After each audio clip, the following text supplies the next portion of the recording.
আয়াত ১১০ কুলিদউল্লাহা আউইদউর রহমানা আইয়াম্মা তাদউ ফালাহুল আসমাউল হুসনা ওয়ালা তাজহার বিসলাতিকা ওয়ালা তুখাফিত বিহা ওয়াবতাগি বাইনা যালিকা সাবিলা। অনুবাদ: বলুন, তোমরা আল্লাহ নামে ডাকো বা রহমান নামে ডাকো, তোমরা যে নামেই ডাকো সকল সুন্দর নামই তো তার। আর আপনি সালাতে স্বর খুব উচ্চ করবেন না, আবার খুব ক্ষীণও করবেন না, বরং এ দুয়ের মধ্যপথ অবলম্বন করুন। ১. তাফসির ১ নং ফুটনোটের বিবরণ।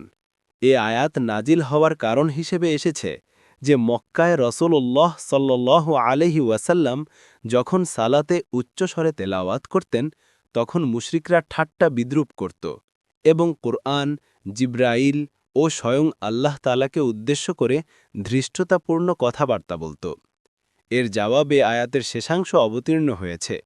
এতে রাসূলুল্লাহ সাল্লাল্লাহু আলাইহি ওয়াসাল্লামকে সশব্দে ও নিঃশব্দে উভয়ের মধ্যবর্তী পন্থা অবলম্বন করার শিক্ষা দেয়া হয়েছে, কেননা মধ্যবর্তী শব্দে পাঠ করলেই প্রয়োজন পূর্ণ হয়ে যেত এবং সশব্দে পাঠ করলে মুশরিকরা যে নিপীড়নের সুযোগ পেত তা থেকে মুক্তি পাওয়া যায়।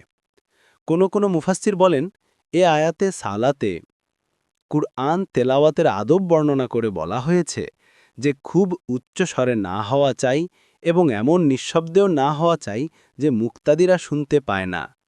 বলা বাহুল্য, এ বিধান বিশেষ করে সশব্দে পঠিত সালাত সমূহের জন্যে। জোহর ও আসরের নামাজে নিঃশব্দে পাঠ করা মুতাওয়াতির হাদিস দ্বারা প্রমাণিত। জাহরি বা উচ্চস্বরে পড়তে হয় এমন সালাত বলতে ফজর, মাগরিব ও এশার নামাজ বোঝায়। তাহাজ্জুদের সালাতও এর অন্তর্ভুক্ত।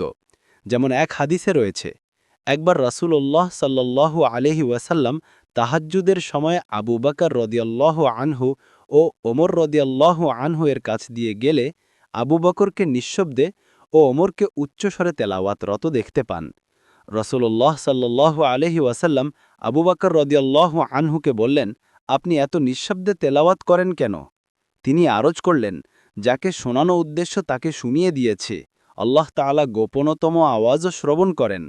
রাসূলুল্লাহ সাল্লাল্লাহু আলাইহি ওয়াসাল্লাম বললেন, সামান্য শব্দ সহকারে পাঠ করুন। অতঃপর ওমর রাদিয়াল্লাহু আনহুকে বললেন, আপনি এত উচ্চস্বরে তেলাওয়াত করেন কেন? তিনি আরজ করলেন, আমি নিদ্রা ও শয়তানকে বিতাড়িত করে দেওয়ার জন্য উচ্চস্বরে পাঠ করি। রাসূলুল্লাহ সাল্লাল্লাহু আলাইহি ওয়াসাল্লাম তাকে আদেশ দিলেন যে একটু অনুচ্চস্বরে পাঠ করুন। তবে তাহাজ্জুদের সালাতে ইচ্ছা করলে কেরাত উচ্চস্বরে পড়তে পারে, আবার ইচ্ছা করলে নিচু স্বরেও পড়তে পারে। এ ব্যাপারে ধরাবাঁধা কোনো নিয়ম নেই। দেখুন তিরমিজি ৪৪৮। তবে এ আয়াতে বর্ণিত সালাত শব্দটির অর্থ সম্পর্কে আরও কিছু মত রয়েছে। আয়েশা রাদিয়াল্লাহু আনহা বলেন, এ আয়াতে সালাত বলতে দোয়া বোঝানো হয়েছে।